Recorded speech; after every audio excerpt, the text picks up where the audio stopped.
the book I want to talk about is my most recent book called The Three Big Questions for a Frantic Family. Now understand this, I'm a consultant to CEOs and senior executive teams in organizations.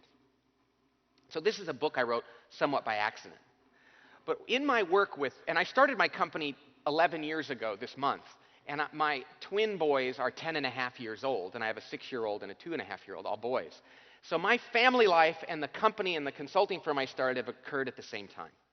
Well, in the course of my work with CEOs and senior executives, we'd get talking about their families. And inevitably, we'd talk about the importance of family, and almost every executive I've ever worked with said, you know, Pat, my family is much more important to me than my company. And they really seem to believe it, you know. And I believe that about myself, too. And then I'd ask them, so what do you do at home to manage your family? They said, oh, my family's so crazy. It's chaotic and frantic. And then I'd ask them, how much time do you spend planning and having meetings about, offsites, clarifying your strategy as a family? And they'd laugh.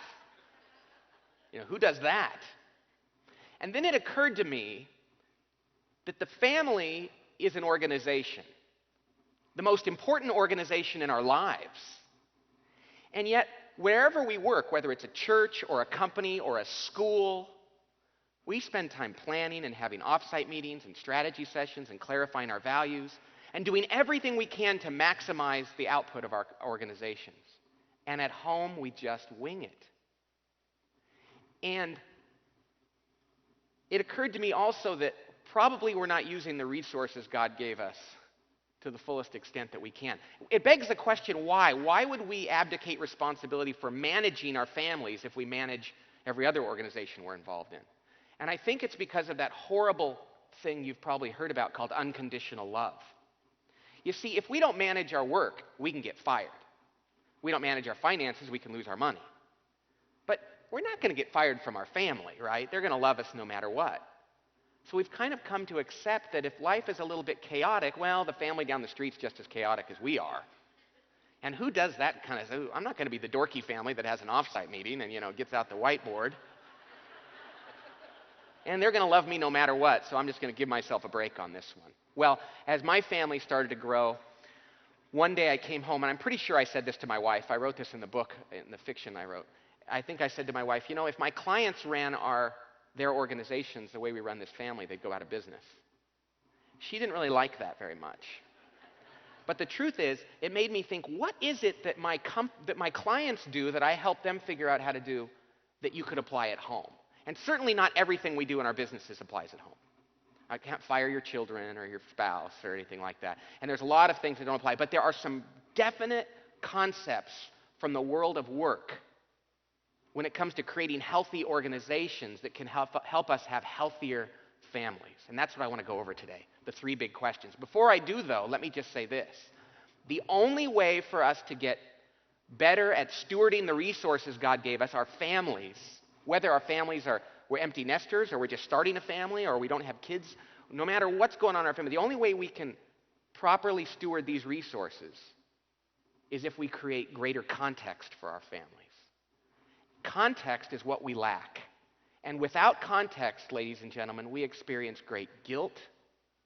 I know so much guilt. That's probably the worst thing about being a parent. And we don't have enough courage to make the difficult decisions that we all know need to be made to have a great home life. So let's talk about the three big questions for a frantic family. The first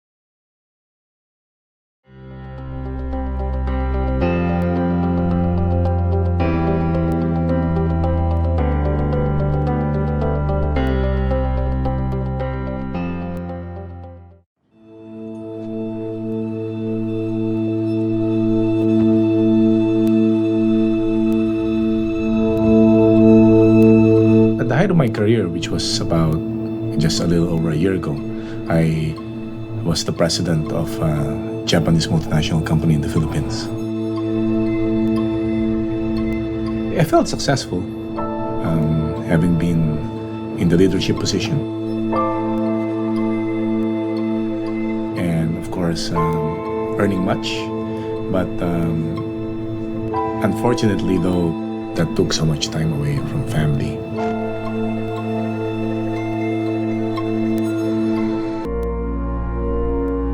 My relationship with my wife at the time was not good, and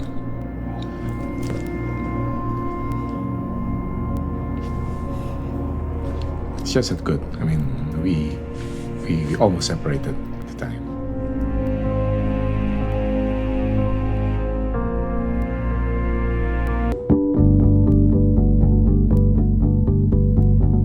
What really hit me was 2 years ago when I got involved with, Did Like Jesus. The fact that the name of Jesus is in the title. Going in there, I said, this is going to be a different kind of leadership. Did Like Jesus is all about being a servant leader, not only at work, but more importantly at home. The joy, the relationship with Jesus, and the relationship that is being built with my wife and my family, my 2 daughters. It's just incredible. It's just better. After I left the corporate world, so to speak, I decided that I should start, putting together my own company. My vision would be bring in biblical worldview. I could be more of a servant leader and help others achieve their full potential. I'd like them to see Jesus in me. I'd like them to see how I could lead like Jesus.